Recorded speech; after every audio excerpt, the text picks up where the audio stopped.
here from July is the scanner sweep went down. I believe that would have gone down this sort of area here. They would have killed the first DT. The second DT was easily killable as well.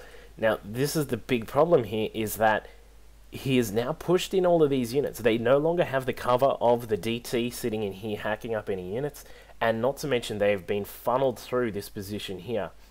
If you were really wanting to make the most of these units, number one, you'd want to attack while the DT was distracting, and number two, you'd want to make sure, firstly, that your zealots are in front, because that's they really need to draw the fire, because given the amount of marauders that are here and the tanks as well, not to mention the air dragons, the banshees are just sitting in the air doing a lot of damage. These stalkers are just going to get absolutely ripped up. So sending in zealots first is a really key part to sort of evolving your play as a Protoss player. So you'd want to see that next time if he was ever in this situation, is to make sure the zealots are first so they can soak up any damage and the stalkers can get in and do what they do best. Now, let's go back to the play here.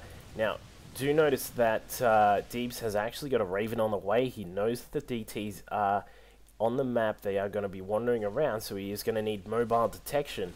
Now, this is where this sort of Terran Force does come into a lot of power, is once the Raven comes out. But for the moment, these DTs are going to have free reign, hacking up all of these units, and essentially for July, these are the only units he actually has in his arsenal, apart from a couple more that are warping in. You'd really want to see, given the fact that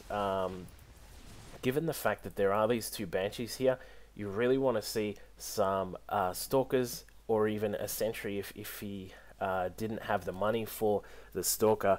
So just to make sure you at least have the possibility of taking care of these banshees. So a little bit of a tactical error getting some zealots and a couple more Dark Templar, but we'll have to see how this plays out. So these banshees here cleaning up all of these zealots, of course, because the zealots cannot shoot air. And there is one stalker that's going to warp in here, and you would think that the stalker is actually going to get cleaned up by these banshees, given that the banshees do so much damage. There you go, yeah. The stalker not shooting at the low HP banshee, and also the fact that there was only one stalker.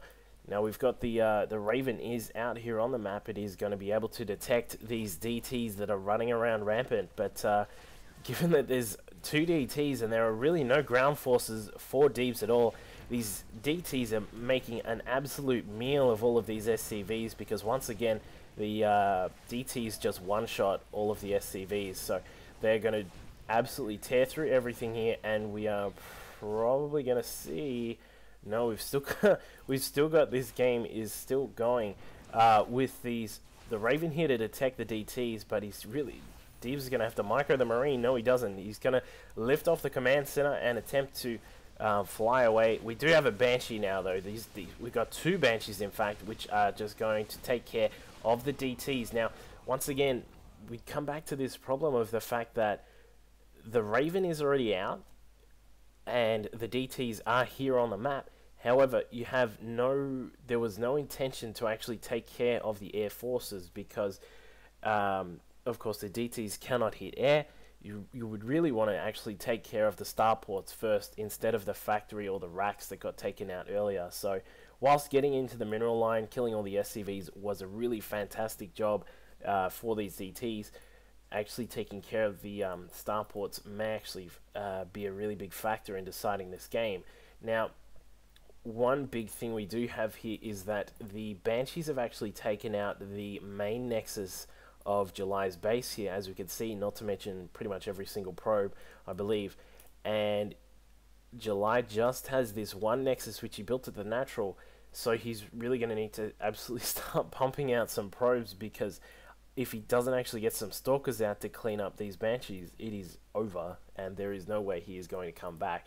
So we really want to see some, just a long list of probes, like a queue, sorry, of probes here, and then a lot of chrono boost to get them out as fast as possible. So hopefully we'll see that, and then if he gets enough minerals, he might be able to get some more stalkers out to actually clean up these banshees, but we'll have to see how this goes. So these two banshees are going to have free reign across any of the ground forces that July has, given that there is no anti-air at all. A lot of these buildings are in the red. We've got this factory in red. We've got a starport here, which is building another Banshee. I'm not sure if the Banshee will make it. 60 seconds to build the Banshee. I don't know if this starport's going to survive that long unless an SCV comes out. All of these buildings here are going to burn down, but we do have an SCV finally coming out because once again we have a lot of minerals sitting here for Deebs. He's just banked up so many minerals given that he had no production that whole time while he was attacking. So another sort of point you want to just keep on top of is just making sure that while you're attacking, make sure you've hotkeyed your buildings as Deebs has done here, and just, you know, make sure you're building some more units. So I think that Banshee got built. Yeah, I think it was one of these ones. But then the starport still did burn down. This is a really simple sort of error which I noticed when we were spectating this game, is that these Banshees were just sitting here doing nothing.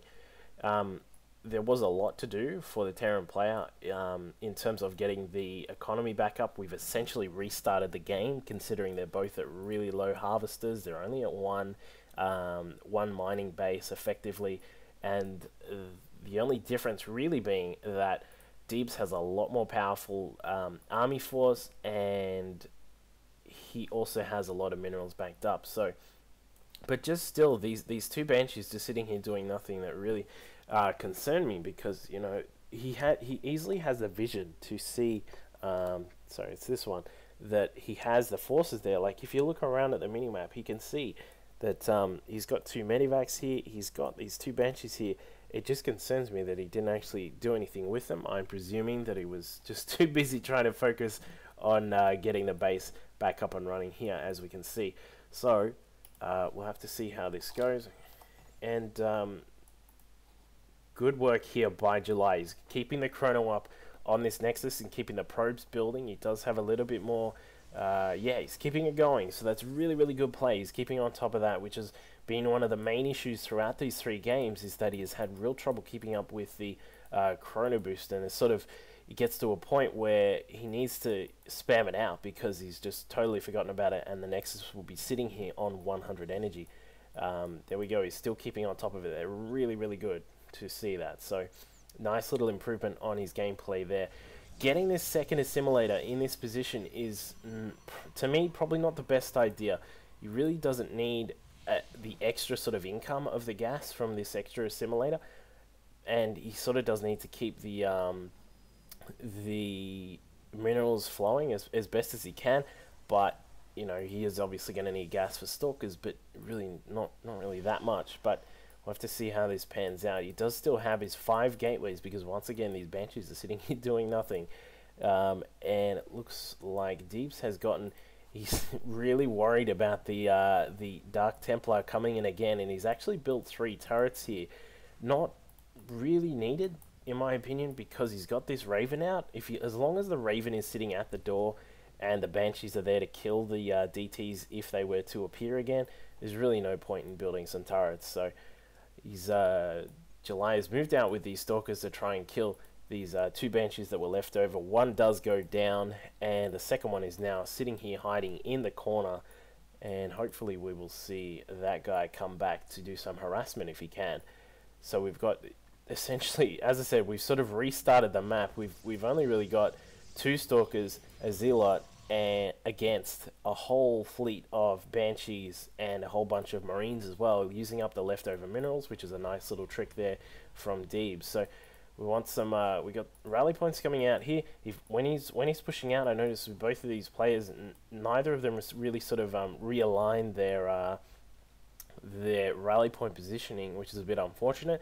Try and keep that in mind, guys, when you're playing. Is if you're going to push and you're going to try and reinforce it, make sure you re-rally your buildings to the front of the base, so you have your reinforcements streaming in. Now, as we can see here, essentially these 4 Banshees have got the game. In fact, you could probably have only 3 of the Banshees and they'd still clean everything up. But as we can see, July is sort of stuck here. He's only got these 2 Stalkers here, and that is pretty much it. Now, half of these probes just died. He does have an additional 2, but there is just way too much here. The Raven is going to come in and make sure that any DTs are covered, and there is just way too much damage here from the Terran Force. So a great third game here from these two players, and I hope they have had a bit of fun and a bit of learning with this series, and a nice little win there to Deebs. So congratulations on that. Certainly neither player has really been a bad sport or a loser in any case, because obviously the main point of these videos was to watch and see anything that needed a bit of a helping hand with. So hopefully if any of you guys, guys yourselves were sort of bronze, silver level players, you've picked up a couple of tricks you can hopefully implement in your own games, and you can use to full effect. Now, as I said earlier, post some comments if you want. If you have anything to say, if you have any questions, whatever, put them down in the comments there. Make sure you subscribe as well, and also keep an eye on the forums at scoceania.com. There is a link in the video description there. So thank you very much for watching, guys. Stay tuned for more videos. I'll be putting some more up soon. Cheers.